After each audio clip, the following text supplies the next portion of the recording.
பகவத்கீதையில் 7வது சாப்டரில் 26வது ஸ்லோகம்.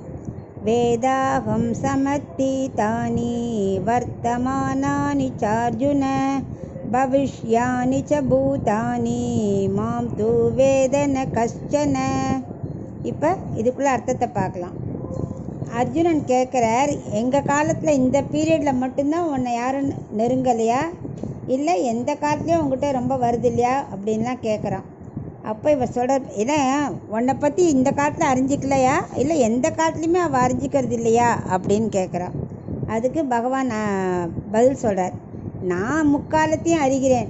காலம்னா வெறும் காலம் இடம் பொருள் மட்டும் இல்லை, அங்கே உள்ள அத்தனை மக்களோட, அனிமல்ஸோட, செடி கொடியோட, தேவர்கள் கந்தர்வர்கள் எல்லாரோடையும் அவளோட பாவ புண்ணியங்கள் எல்லாம் எனக்கு தெரியும். அதான் விஷ்ணு சாஸ்திரம் சொல்கிறா இல்லையா, பூத பவ்ய பவத் பிரபுன்னு. ஸோ எல்லாரையும் எல்லா காலத்துலேயும் என்னென்ன இருக்குங்கிறத ஃபுல்லாக எனக்கு தெரியும். ஆனால் உங்களுக்கு அப்படி இல்லை, உங்களுக்கு அதெல்லாம் தெரியாது. ஏன்னா நான் தெரிஞ்சாலும் நான் ஆசைப்படுறேன் அவளை எங்கிட்ட வரணும்னு. ஏன்னா ஒரு தாய் ஒரு குழந்தைக்கு ஒரு ஜுரம் வந்தாலோ ஒரு எறும்பு வந்தாலோ அதை எப்படி கேர் எடுத்து அது குழந்தைய இன்னும் கடிக்காமல் பார்த்து ராத்திரி கண் முழிச்சு அப்படி பார்த்துப்பா அந்த குழந்தைய. அதுக்காக அடுத்த நாள் காலம்புற நான் தான் உன்னை பார்த்துன்னு தெரியுமான்னு இவளும் அதை பெருமைப்படுத்திக்கிறது இல்லை. குழந்தைக்கும் அது தெரியாது, நீ தான் என்னை ராத்திரி முழுக்க பார்த்துண்டியாமான்னு அதுக்கும் தெரியாது. ஆனால் தாயோட கடமை குழந்தைய பார்த்துக்கிறது. அந்த மாதிரி நான் உலகத்துக்கே தாய், நான் பரமாத்மா. ஸோ நான் எல்லாரையும் காக்க வேண்டியது என்னோடய கடமை. அதுக்காக மற்றவ எங்கிட்டே குழந்தை பெருசோடனே அம்மா விட்டு போயிட முடியுமா? ஸோ குழந்தை கடைசியில் அம்மா கிட்ட வரணும் இல்லையா? அது மாதிரி அவள் என்ன அடையணும்னு விரும்பணும். அவள் அது பண்ண மாட்டேங்கிறா.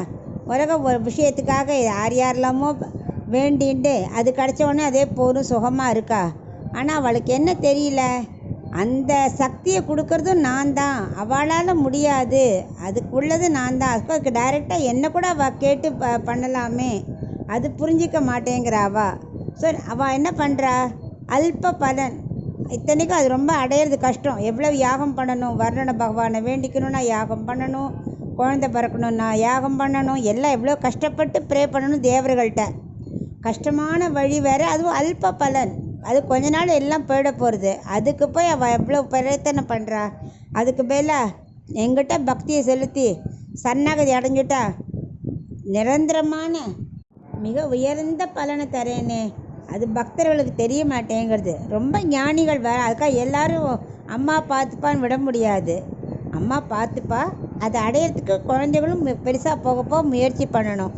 அதான் ஞானிகளோட வழி. அவள் நன்னா புரிஞ்சுன்றா, இதுதான் நிரந்தரமான பலன். அவள் என்னை அடைய விரும்புகிறா. ஆனால் சாதாரண மக்களுக்கு இன்னும் என்னை பற்றி தெரிய மாட்டேங்கிறது. அல்பசகத்துக்காகவே அவள் கடவுள்கிட்ட சின்ன சின்ன தேவதைகள்கிட்ட ப்ரே பண்ணுறா அப்படின்னு கண்ணன் சொல்கிறேன்.